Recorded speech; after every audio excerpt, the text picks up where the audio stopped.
Good afternoon, everyone. Welcome to this edition of On the Square Anywhere. Um, we are with Common Health, and we're going to be talking about gut check today. My name is Cynthia Duncan. I am one of the health educators here with Common Health. And we also have Jamie Zanetta that is joining us today and will be presenting on gut health.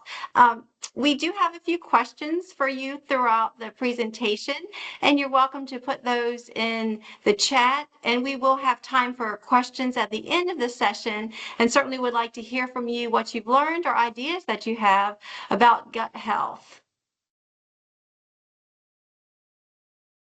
So with that, I'm going to get started with just a little introduction about Common Health. So CommonHealth is your employee wellness program.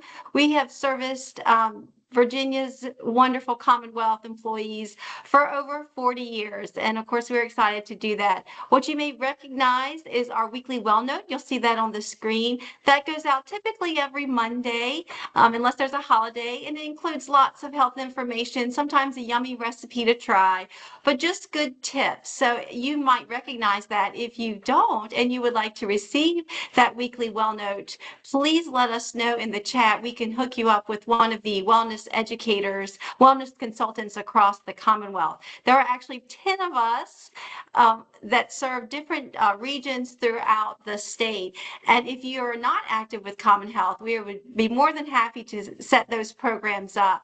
We do virtual programs like this one today, as well as on-site in-person programs. We offer a variety of health education topics. Today, we're going to be talking about a nutritional related topic, gut health, but we also focus on moving more, fitting a little bit of fitness into your day, stress management, getting good sleep, and we'll touch on some of these health programs that we offer as well throughout our presentation today. You can also access some of our learning tools through our YouTube channel. We have learning videos as well as some guided videos on meditation, mindfulness, stretching, fun things that you can do right at your desk. So Common Health really is a service to employees as a benefit to kind of meet you where you are and help you on your wellness journey. In addition to that, I want to just remind state employees who are benefits eligible. You don't necessarily have to have a health plan, but if you are eligible for a health plan, then you are eligible for a Weight Watchers discount. And that goes for employees as well as spouses and dependents over the age of 18, which is a really nice benefit. And as I mentioned, we do feature Weight Watchers information and a healthy recipe at least once a month in our weekly well notes. With Common Health, we do try to focus health on those in our leadership roles, and we provide a Minute with a Manager, which is a health message that's geared just towards managers, just trying to find support for them so that they can lead their team and create a culture of wellness in their workplace. And then finally, we do have wellness recognition. We are still currently accepting applications or nominations for our wellness champions. There's information that's gone out with our weekly well notes, and you can find more information about that on the Common Health website. But we will be taking nominations for the wellness champions until August 14th.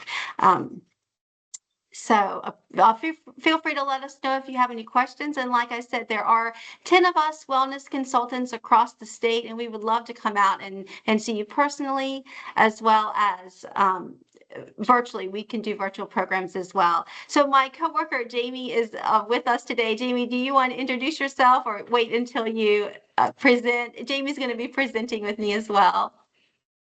Hi, thank you, Cindy. Hi, everyone. I'm Jamie Zanetta. I'm in Richmond. I cover the Richmond area with Felix Johnson, and we're really happy to be here today. I dropped a couple of links in the chat while Cindy was sharing some about the Common Health team. If you're interested in receiving the well notes, I saw a few different responses coming through with interest there. If you can send us a quick email to wellness@dhrm.virginia.gov. that will help us make sure that you get to the right wellness consultant so that you can get the well note for your region. And then I also dropped the link in for the Wellness Champion nominations. So check the chat box if you're interested in nominating someone, one of your coworkers. And we also love to have self-nominations. So feel free to nominate yourself if you are the one leading the wellness way for your agency. And I'll Excellent. kick it Thank back to you. you, Cindy. Thank you. Yay, thank you. Thank you so much, Jamie. So this is our passion of doing wellness programs. So today we are talking about gut check and what all that means.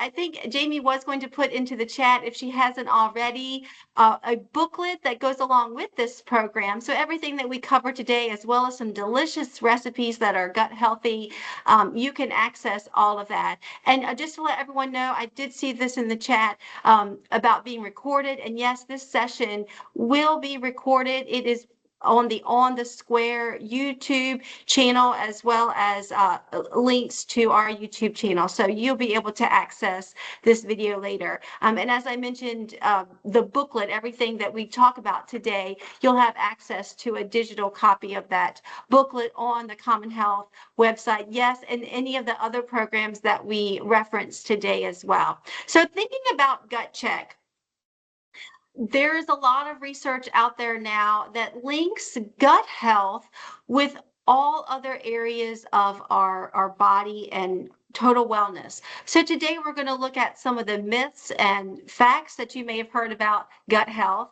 We're going to talk about some symptoms to look for if maybe we're not feeling too good, and things that we can do to increase our gut health to help our total wellness. We'll talk about some things that complement gut health, like getting enough fiber in our diet, how we can get more fiber in our diet, sneak that in a delicious way. We're going to touch on prebiotic and probiotic foods, and also how getting enough water, staying hydrated, keeping movement in throughout your day, relieving stress, and of course, getting a good night's sleep, how all of that pairs in together with our gut health. And as I mentioned, there are some delicious recipes that we hope you'll try as well.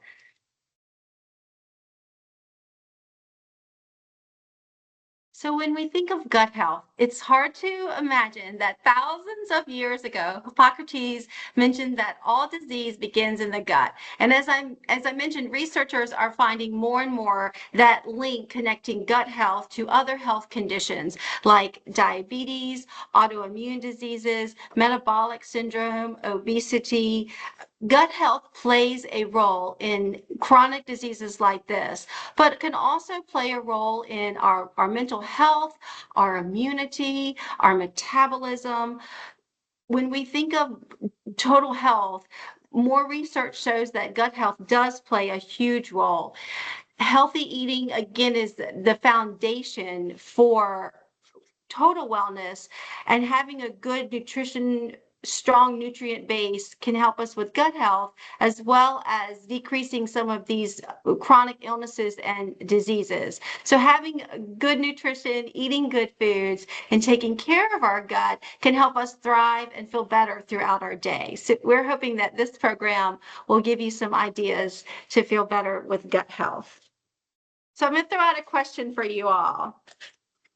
What have you heard about gut health that is a myth? Or maybe you think it's a fact, but we'll address it. So you can put some of those in the chat, what you're thinking. What have you heard about gut health? And we'll address some of these questions as well. Yeah. So as I'm looking at a few of them that are coming in, and I'm going to keep on talking. Yes, some of them that you are putting in the chat are not a myth. Probiotics are good, but it's not that hard to take care of our gut health. Yes. So let's take a look at closer then at myths versus facts. So the green is the top part of the slide. The green is some myths that we have found, and then some of the research and facts that are actually true. When we think about being regular or regularity, that really varies from individual to individual. Stress can play a role in that, as well as diet and environment. So really, bowel movements are very individual. It's not just across the board, like I'm regular this time every day. So that it's really very individual. There's another myth out there that spicy foods are what cause ulcers, but typically ulcers are caused by a bacterial infection. So spicy foods in themselves may not cause ulcers, but let's say that I did have an ulcer because of an infection going on. Spicy foods could irritate it or make symptoms worse, but spicy foods, the research indicates, do not cause ulcers. Some other myths that we found, that gluten is a problem. There has been a lot of research, and now there's a whole line of foods in the grocery store, a whole section gluten-free. Gluten is not necessarily the problem. Based on facts and research, unless someone has been diagnosed with celiac disease or their doctor says they do have a gluten sensitivity, then gluten should not be a problem for the general population. Having some gluten in our diet is not going to cause good bacteria or bad bacteria really affect in any way. Again, like I said, unless it is a diagnosed celiac disease, or the doctor has said a gluten sensitivity. With that, there are other dietary options available. But for, again, the general population, gluten should not necessarily be a problem. So that's a myth, you kind of want to clear up. One of the other myths that we have heard often is that bacteria are bad for the gut. And our next slide is going to go into more detail about the gut. But actually, your gut is full of both good and bacteria, and the good bacteria are actually very protective. They have a job that they do very well, and the prebiotic foods that we'll touch on later actually feed that good bacteria and help them do a good job. So that good bacteria, again, just helps with breaking down food, helping us to absorb nutrients. So bacteria in themselves are not bad. There are good and bad. We definitely want more of the good bacteria in our gut. And then finally, one of the other myths that we've heard about, probiotic supplements can cure all gut health problems. Wouldn't that be nice if there was actually just a supplement that cured any health problem? So the research shows that supplements not going to cure it. Foods are always, and speaking with a registered dietitian or your healthcare provider can help with this as well. But in general, having a whole food source is much better than a supplement any day, not even just for gut health. But no, probiotic supplements are not going to cure anything. Perhaps they could complement some of the healthy eating habits that we already have or help with the prebiotic.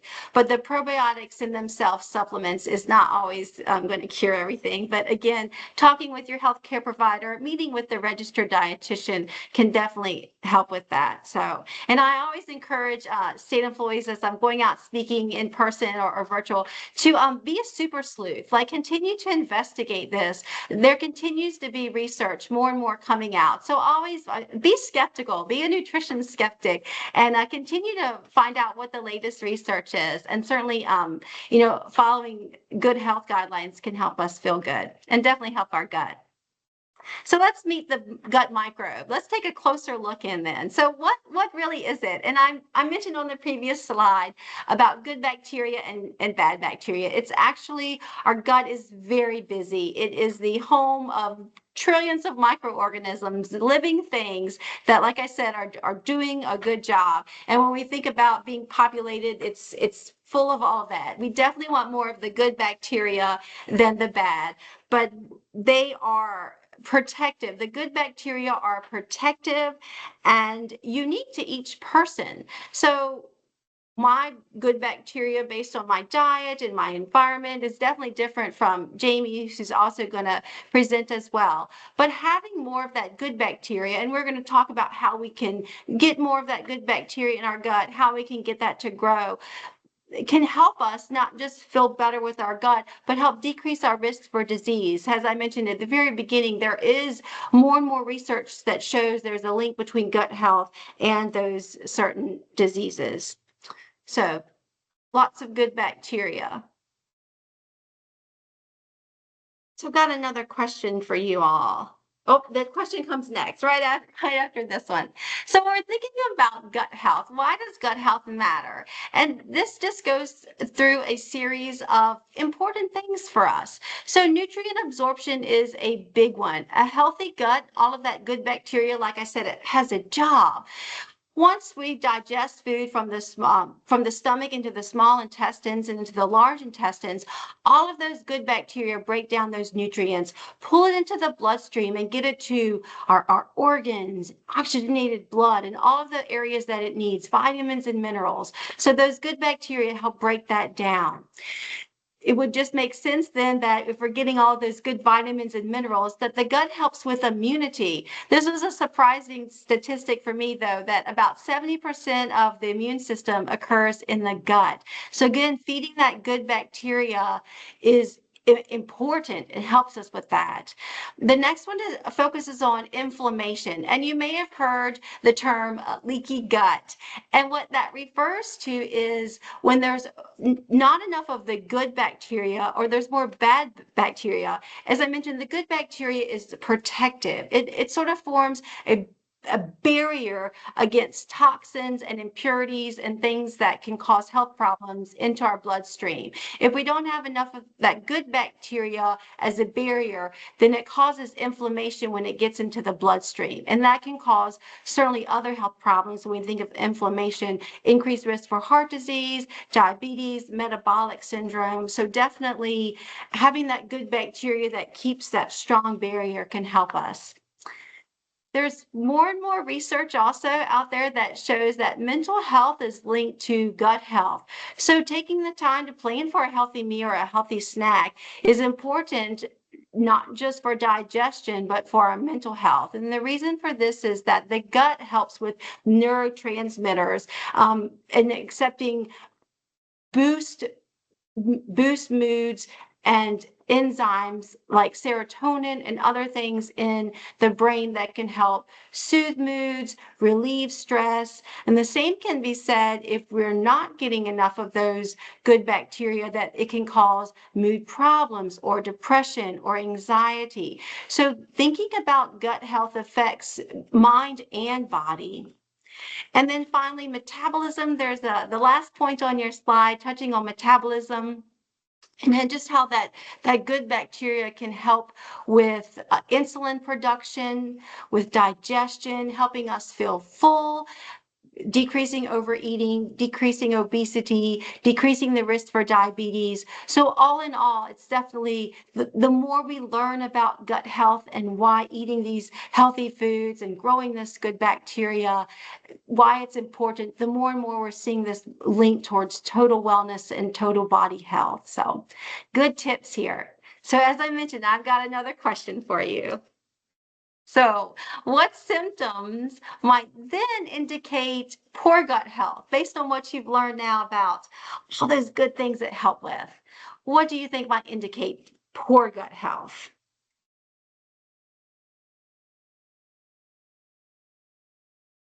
Yeah, I see a few things coming in the chat. Absolutely. You guys are spot on.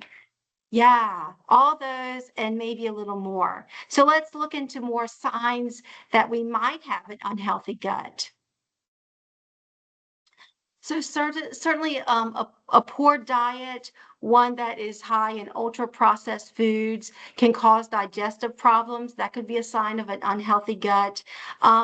Stress, of course, anything that's stressful, how the body deals with that and hormones that release can cause us to have an unhealthy gut, which also can lead to poor concentration and other mental health issues. Also, illnesses, if I've been ill, or certain medications can also cause an unhealthy gut. Absolutely. You guys keep those tips coming in. I see them popping up.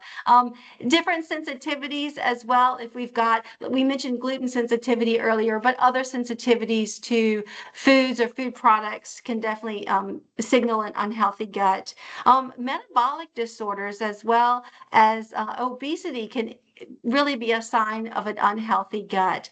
And as I mentioned, medications as well, and skin problems and other health conditions. So it really all plays a role. And like I said, be a skeptic, can continue to study for yourself more on gut health and how it affects not just nutrition, but total wellness. So let's look a closer look at what we can do. So we've looked at a little bit of problems of not having a healthy gut, signs that we may have a unhealthy gut, why it's important. So it is important. How can we get a healthy gut? So the next few slides we're gonna dive in deep at the pathway to getting a healthier gut, and we can all use a little bit more of that. We're going to touch on eating more fiber, how you can get more fiber in your diet, how it can make you feel wonderful, not just gut health, but just total health. We are going to touch on those probiotic and prebiotic foods, super exciting, some fun things that you can try and add into your diet that will boost that good bacteria growth. Staying hydrated goes hand in hand with eating more fiber and just cleansing out through the intestinal tract. So how we can stay hydrated, that can also help with clarity, thinking, concentration, mental health. So staying hydrated, important. And then finally, we will touch on how we can decrease some of those ultra processed foods and added sugar. So not eliminating them completely, but just how can we decrease so that we're getting more nutrient dense foods, getting more out of the foods that we eat to benefit our bodies. So let's dive in closely. Let's look at fiber. One of my favorites, right? Hey, so here's a question for you. You guys stay engaged. How much fiber should you eat in a day? What do you think? I love it. I love it. Look at my nutrition nerds. Spot on. That's beautiful. Yeah, so ladies, I'll start there. 25 grams is the recommendation. Most American women were getting 12 or less, and that's if we're really trying. Guys, the same thing. 35 grams is recommended for gentlemen. That's just because they require more calories per day, more caloric dense foods. So they require a little bit more. And guys, I hate to say you're not doing too much better at hitting that dietary fiber goal. So let's dive in. How can we get more fiber in our diet? Yeah. I love it. Vegetables is the first one you see. You guys, I try to think of this now that the USDA has released the food guide pyramid, right? So the food guide pyramid is back. When I was in college, it was the food guide pyramid, and then it was my plate. I still reference my plate because I like that idea of filling half of your plate with vegetables and fruits, because vegetables, as you can see, that's the first one listed. Wonderful way to get more fiber in your diet. Eat more whole foods. If you're filling half of your plate naturally with more vegetables and fruits, there's less room for the ultra processed foods anyway. So just focusing on any vegetable, they're all good, right? Some of the ones listed there: spinach, kale, cabbage, sweet potatoes, artichokes, yummy, right? Mushrooms, peppers, broccoli, it's all good. The more the better. And summertime is absolutely the perfect time with all the farmers markets and the fresh vegetables. Even the grocery stores have specials on vegetables and fruits that are in season. So the next one listed is fruits. Typically, berries, like things with seeds, strawberries, raspberries, blackberries, things with seeds. That's a fiber's best friend. Yes.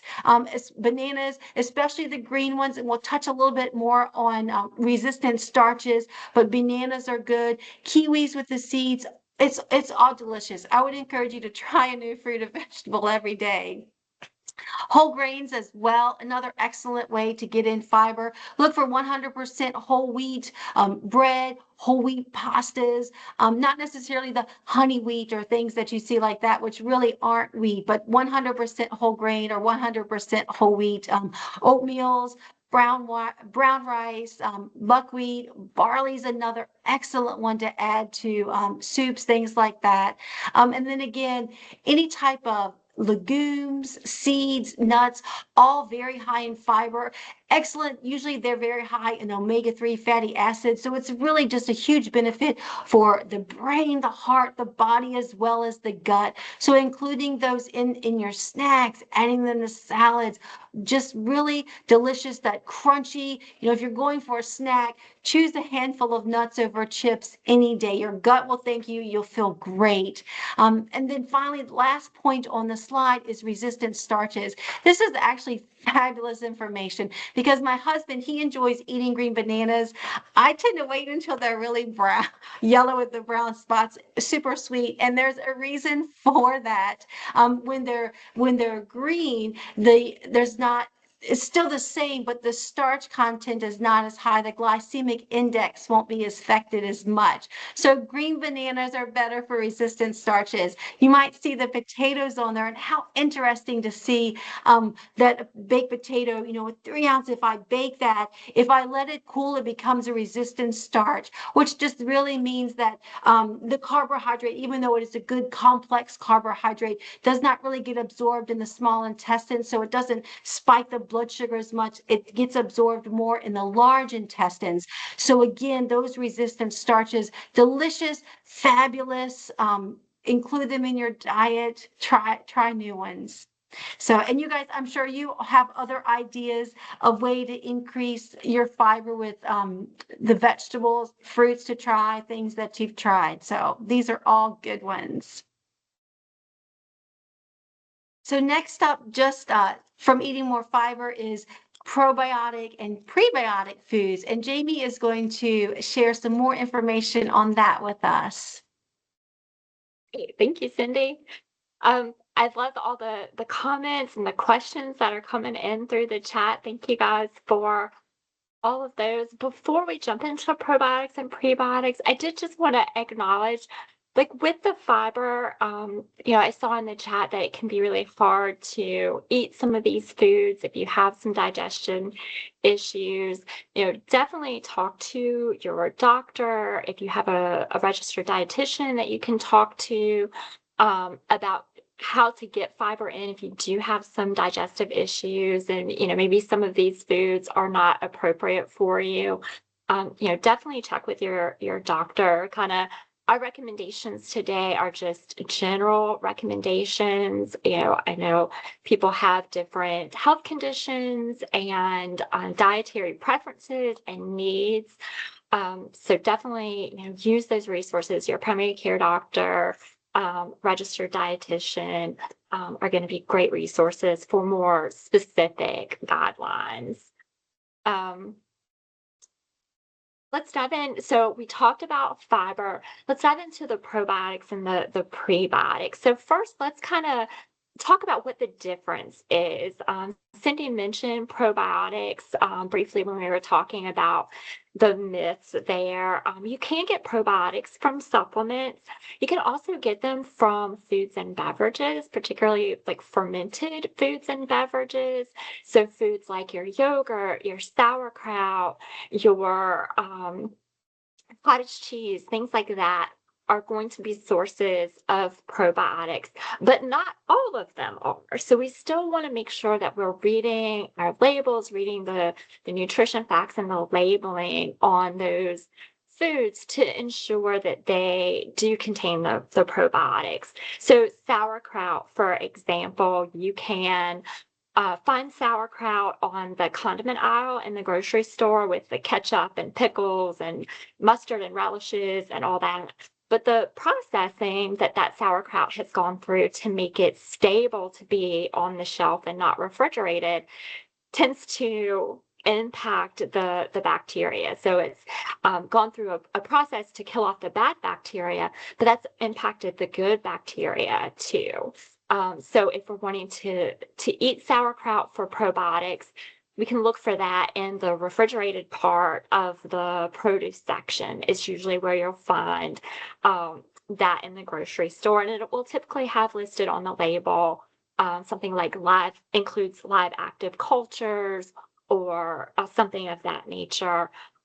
Even yogurt, we sometimes just associate yogurt with having probiotics, but not all yogurt does, right? Sometimes it goes through that pasteurization, that that process. And if the good bacteria are not added back in afterwards, it's not going to be a good source. So make sure that you read those labels, look for the refrigerated section for things like sauerkraut. There's also fermented beverages like kefir. Sometimes you'll hear it called kefir. That's a fermented milk drink, and you'll usually find that in the refrigerated area in the produce section. And kombucha is a fermented tea that's kind of bubbly, can make a nice substitute for soda if you like that fizz. Um, those fermented foods do tend to be a little bit tangy. So sometimes you have to develop a little bit of a taste for them. We've got some recipes. If you go to our website that I had dropped in the link or in the chat there, you'll find our gut check combo booklet that has recipes in the back. And then we also have a link for some recipe cards that has some additional recipes there. I'm seeing a lot of stuff coming through the chat. I just noticed the poppy soda. Someone mentioned that in the chat. That does have some I think it's is it prebiotics or probiotics? It has one or the other in there. So that's definitely going to be a better choice than just regular, run-of-the-mill traditional soda. But I would say not as good of choice as something like kombucha or the kefir as far as getting those probiotics. Soda in general is not going to be the best choice, but definitely that over regular soda would be a good choice to make. Our prebiotics are going to be, so we can think about probiotics as adding good bacteria into the gut, right? So introducing it into the gut, into the digestive system. And then we can think about prebiotics as being for that good, healthy gut bacteria. And they like to eat fiber. So we're going to find prebiotics and all of those great high fiber foods that Cindy just mentioned. So we want to introduce them in and feed them well so that they can grow and survive and thrive. We have a program called Focus on Fiber that really dives more into fiber. It is on our website, that link that I put in there for you. When you go there, you'll see Gut Check is our current campaign, and then underneath that, you'll see past campaigns. If you go to the body category, that's where you're going to find Focus on Fiber, so you can explore that more if you'd like. And we are always happy to come out and join you at different events and agencies. We'd be happy to come out and share information on Focus on Fiber specifically if you're interested in diving into that a little bit more.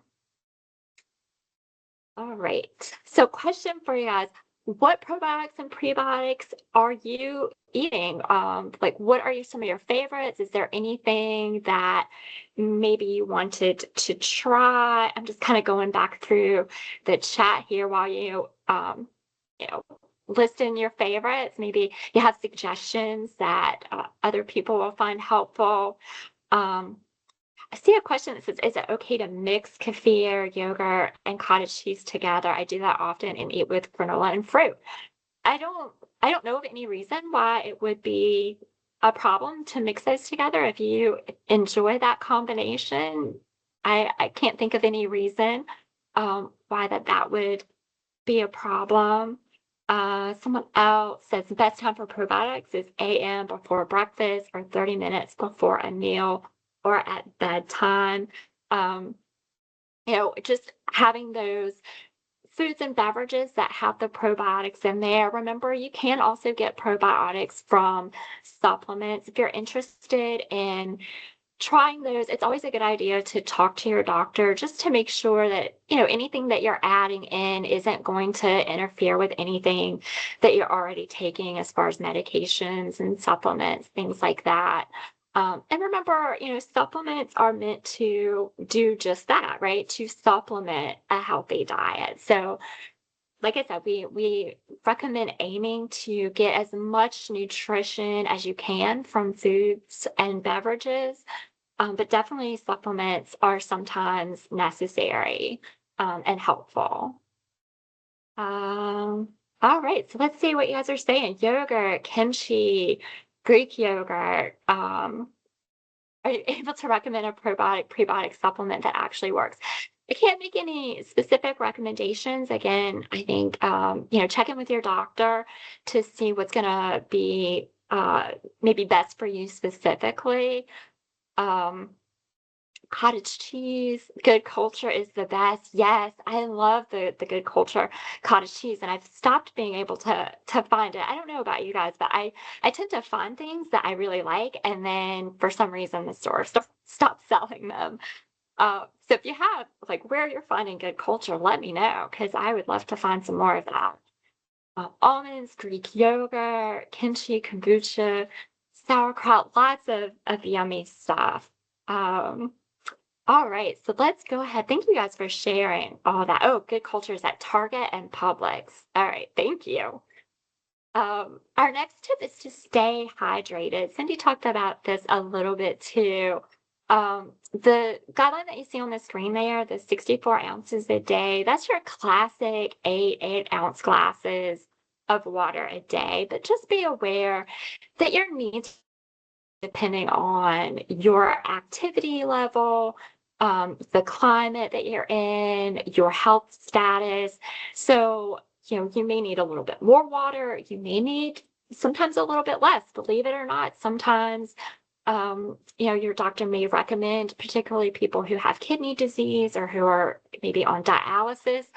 Sometimes they have to kind of monitor their water intake. So if you have specific questions, again, talk to your doctor or registered dietitian. But aiming for that 64 ounces a day is generally going to put most people in a pretty good place. And remember, you can get your hydration, your water from foods as well. And like Cindy said, summertime is just a really great time for those fresh fruits and vegetables that have a high water content. So think about like all of those fruits and vegetables, when you bite into them, the juice just comes out. So one of my favorites during the summer are fresh peaches. I always eat them over the sink because they're just so juicy and so delicious. Watermelon, I've got a couple of watermelons grown in the garden. I've already lost 2 to deer. So I'm hoping that the rest will remain hidden so that we can enjoy some homegrown watermelon. Um, but, keep in mind you can get water from foods too. And in those colder months, remember, we tend to have more like soups and chilies and things like that in the colder months. Those have a high water content too. So we're getting some water there. Um, Next tip is to limit those ultra processed foods and foods that are high in added sugar.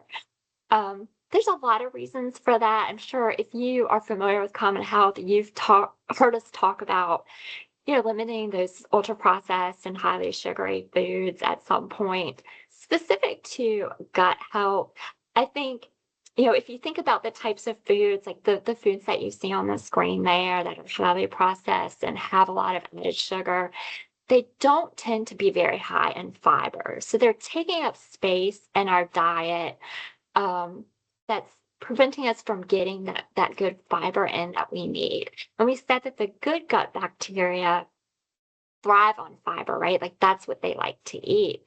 The bad bacteria tend to thrive on sugar. So when we are getting less fiber and more sugar, that can create an environment where the good bacteria are not thriving as well. The bad bacteria are thriving better, and it can create that imbalance where the bad starts to outnumber the good.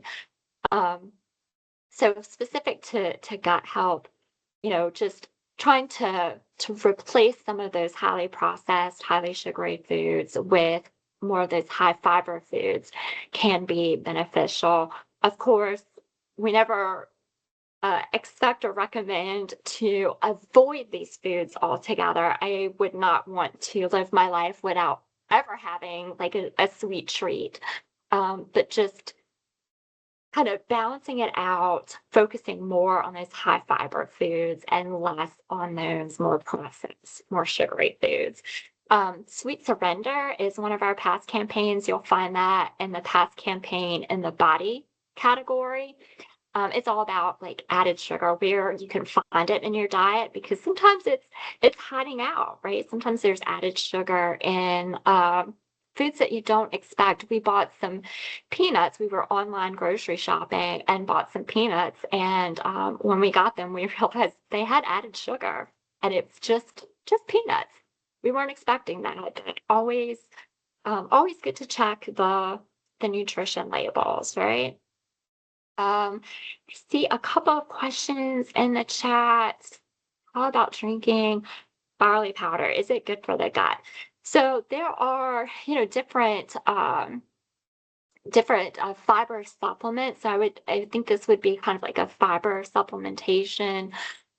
Different things like that can be beneficial to help increase fiber intake if you're having trouble eating some of those higher fiber foods.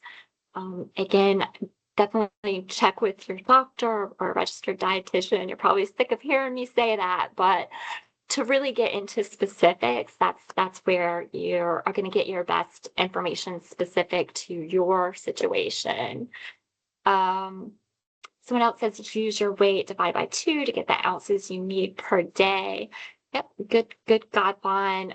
Taking into account if you're working out and sweating, for hydration or the liquid IV is beneficial. I've heard conflicting information. Yeah, I think it all depends on the situation. I've heard of people just drinking like the liquid IVs, the elements, just every day as part of just what they do. Those can be high in added sugar. And they tend to be salty, right? So if you have high blood pressure or some other condition where you're trying to watch your salt or your sodium intake, it could be problematic to include those in. But if you are doing a lot of, particularly if you're doing a lot of sweating, it's summertime. I know, like sometimes just walking outside can get the sweat going, right? You don't even have to really do much in the way of activity to get a good sweat going in the summertime sometimes. So it can be beneficial in some cases. So again, you can check with your doctor or registered dietitian to see what might be appropriate for you. All right. So we talked about like that pathway to a healthier gut, those nutrition tips. So just to recap, it was focus on fiber, um, include probiotic and prebiotic rich foods, stay hydrated, and limit those highly processed, highly sugary foods. So how do we start doing that? Like how do we implement that into our diet? So you see on the screen here some gut-friendly upgrades that you can make, some swaps that you can do to trade out, to add in more gut-friendly ingredients and foods and kind of weed out some of the less gut-friendly foods and beverages. And then some additions that you can make, something as simple as adding your fruit and nuts to Greek yogurt, right? Can give you that 1-2 punch of probiotics from the yogurt and prebiotics from the fruit and or the nuts that you've added in. So feel free if you have suggestions, things that you have swapped out or additions that you've made that you'd like to share, let us know in the chat. I love all the idea sharing and tips that you guys are sharing in the chat. Thank you for it.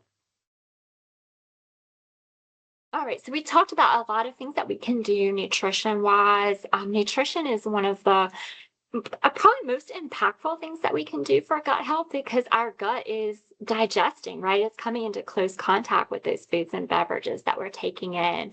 But there are other things that we can do as well, such as being active.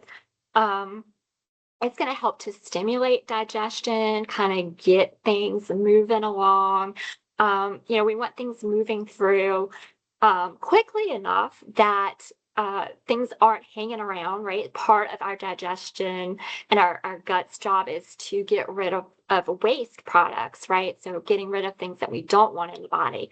So we don't want them lingering along around too long. But we want it to move slowly enough that we are able to pull out all of the nutrients, the vitamins and the minerals, the proteins, the fats, the glucose, the carbohydrates, the water that we need. Those are the building blocks for our bodies. So we want it to go slowly enough that we're able to pull that out. And staying active can kind of help to set that pace a little bit and get things going. It can help with reducing things like bloating and gas. It kind of prevents that buildup and helps to um, prevent things like bloating, that discomfort that comes with it. It also helps to improve our insulin sensitivity. So thinking about preventing or helping to manage things like type 2 diabetes. When we're active, it kind of, particularly after we've eaten a meal, because when we eat, that's going to increase the sugar, the glucose in our bloodstream, kind of gives our body a signal like, hey, let's get this out of the blood and into the cells to create energy because we need it. We're moving, we're grooving, we're doing all the things. Um, so just doing light activity after a meal, like a 10-minute walk, 10 minutes of some gentle stretching can really be beneficial for our gut health and for our health overall. It doesn't have to be anything too strenuous. We probably don't want to do anything that's too strenuous, like right after we've eaten, right? We probably don't feel like jumping and bouncing and things like that. So just a light walk, light stretching can really go a long way. 10 minutes after we eat. If you'd like, feel free to put into the comments or into the chat your favorite way to be active. Maybe give us some ideas. I see some nice ideas there about swaps and changes that you guys have made. Chia pudding, cauliflower rice. Doesn't have to replace real rice, but it can be used to like supplement it or just to switch things up once in a while. Eating a variety of foods is really important to help us get all the different nutrients that we need. Um, Sometimes hiding beans and things, adding chickpeas to smoothies. I like that idea. I haven't tried that yet. I have done black bean brownies, and those are actually pretty good. If you haven't tried them, I would 10 out of 10 recommend black bean brownies. Making your own granola, since it's hard to find it without added sugar. Someone asks for recipes. If you have a recipe to share, feel free to do that. Um, and then I see some activity suggestions. So dancing, Pilates, line dancing, Zumba. I love it. I love the dancing. Walking the dog after breakfast and dinner. It pretty much demands it now. Yeah. They can be good reminders to get moving, right? All cardio. I love all the dancing. I love when I am feeling lazy about cleaning up after dinner. I put some music on, I get in the kitchen, kind of dance around a little bit as I'm putting things away and getting things cleaned up. It just helps to give me a little energy boost. Yoga, strength training, I love it. Someone says, write fitness plans on a whiteboard on the fridge to make sure I see it, make sure it happens. Love that tip. Thank you. All right, let's take a look at another thing that we can do. So managing stress. You guys probably have felt that like when you are under stress, we can really feel that in our guts, right? Like you might feel like your stomach is in knots or that you have butterflies in your stomach. There is a real connection there. Um, when our stress response activates, we call it like fight or flight. But we know there's also like the freeze and the fawn stress responses. When that gets activated, it can really impact our digestion. Our body kind of doesn't have time to attend to it right then. So sometimes it will just send things on through. We don't have time to deal with it. Just get it out of here, get rid of it. Don't have time to deal with it. And then we kind of wind up in a diarrhea situation, right? Other times it says, don't have time to deal with it. Just stop the press, shut it down. We'll come back to it later. And then we wind up in the opposite situation where we might experience, constipation. Either way, it's not comfortable. It's not particularly pleasant. So stress can have a big impact. It can also impact the production. Cindy mentioned how serotonin is produced in the gut, in the digestive system. And so when our digestion gets impacted by stress, it gets slowed down. It's not moving at its regular pace. It can really impact the production of those neurotransmitters like serotonin. And that can affect everything from our mood to our sleep to our memory, body temperature regulation. It's involved in a lot of important processes. So we have some tips on the screen here for how to manage stress. So a lot of times when we get stressed out, we do things to make ourselves feel better that aren't always the healthiest, right? We might turn to things like smoking, drinking alcohol, um, comfort foods, right? And those comfort foods don't tend to be high fiber foods. They tend to be more the highly sugary, highly processed foods. For me, like one of my comfort foods is cinnamon toast crunch. I love it, but I try not to buy it because it's not that healthy, right? There's not a lot of nutrition there, so it's kind of like in case of emergency, buy the cinnamon toast crunch, right? Um, so we want to do those healthier behaviors. So things like activity can be a way to help make us feel better. It releases endorphins and things like that that help to boost our mood, help us to feel better and manage that stress. And then activities like the one that you see on the slide, the 3 R's, can help us to not just help ourselves feel better through the stress, but to help like kind of target the stress too, like the thing that is causing us stress. So we can think about like, can we resolve it? Is there a way to eliminate it so it's not on the table anymore and not causing that stress?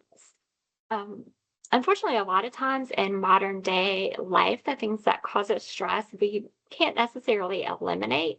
Um, so we've got refocus, right? We can think about how can I change my perspective or redirect my attention so that it's not impacting me as much, right?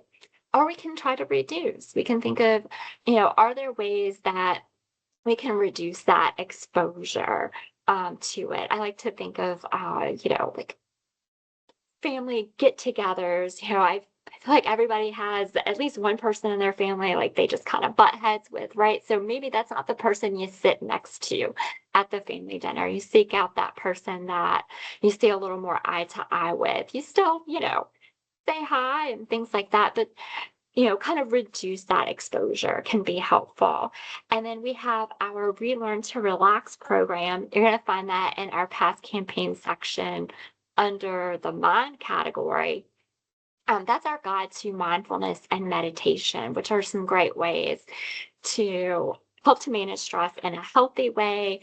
And I find that it helps to like target the stress as well. It makes me better at refocusing and reducing when I'm doing a regular mindfulness or meditation practice. Um, Better sleep.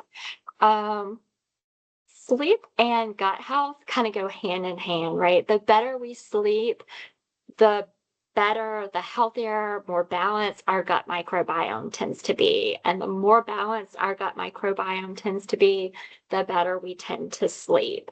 So we have a program called Better Nights Ahead that really dives deep into sleep. That's going to be in our past campaigns in the body section if you want to check that out.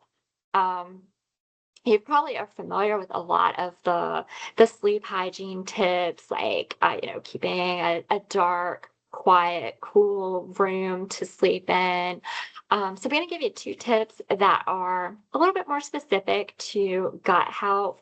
One thing that we can do is to allow time between our last bite of food and our bedtime for digestion to take place. So generally about 2 to 3 hours between our last meal and our bedtime is going to give time for things to digest and help to prevent acid reflux, overnight blood sugar spikes that can disrupt our sleep.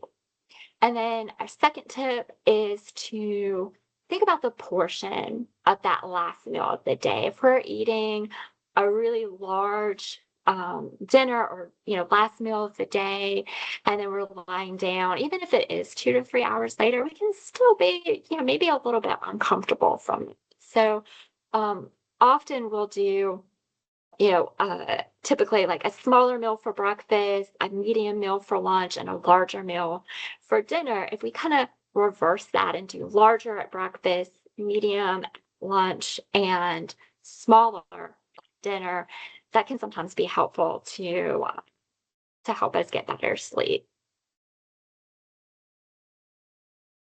All right. And then, of course, see a doctor if you have any of the symptoms that you see on the screen here. Hopefully, particularly if you're experiencing some signs and symptoms of an unhealthy gut, making some of the changes that we talked about today may help. But if you have some symptoms that have been persistent, they've lasted, 2 to 3 weeks or more, if they're disrupting your daily life, that's definitely a time to talk to your doctor. If you're feeling full after you eat just a very small amount, or if you have unexplained changes to your weight or your bowel movements, that's something that you want to talk to your doctor about, let them know. And then, of course, if you have a family history of digestive conditions, things like IBD, that is inflammatory bowel disease, or colon cancer, make sure that your doctor is aware of that. It might impact things like timing of screenings.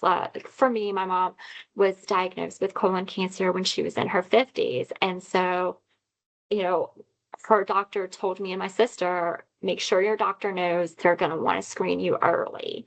Um, so just make sure that your doctor is aware of any family history that you have. And then the bottom line here, this is just a recap of all of the tips that we shared today.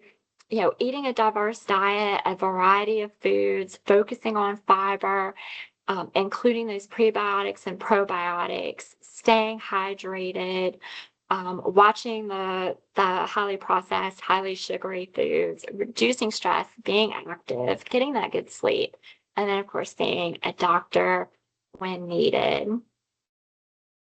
So I'd love to, if you're willing, to share in the comments any gut-friendly habits that you are thinking of maybe adding into your routine, maybe something that you've added recently. Again, I love all of the idea sharing going on in the chat there. I'm gonna just go back up and look. I haven't been paying attention to the chat just recently. Um, so Yes, good. thank you. Amy's been posting some of the recipes. Thank you. And also tips to our program. So thank you, Amy. Amy Yeah, Moore thank is you. one of our Common Health supervisors. Oh, I like to see all these ideas coming in. Excellent, Jamie.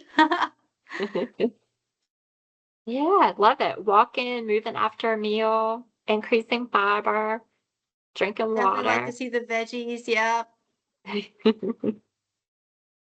Yeah, now it's like you said, Cindy, now is a great time of year to really get those fresh fruits and vegetables, and particularly like Yes. local stuff, checking out the farmers market.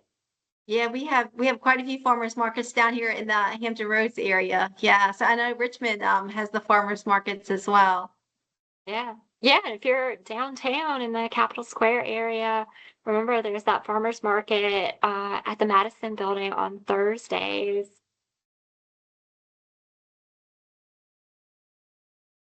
Well, I'm gonna just put up our last slide here. Thank you all so much for spending some time with us today. Our web address is commonhealth.virginia.gov, so you can always go there.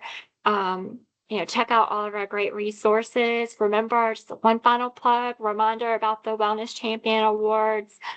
We love seeing those stories come in, so remember, self-nominations are welcome. And then wellness at dhrm.virginia.gov is our website. Again, if you have questions, anything you want to share, if you want to message us about the well notes, if you email me, that's going to help, or email the wellness inbox, that's going to help us to get you on the right list, right? Like Cindy said, we're a team of 10. We're spread out throughout the state. So we want to get you on the list for your area. A lot of times we'll share things that are specific to the region, like maybe local events and things like that are going on. So that's going to be a great way to help make the most of that well note experience for you. So please email us if you haven't already. And thank you all again. Thank you, Cindy, for Thank you, for Jamie. joining. Wonderful, wonderful job. Thank you all so much.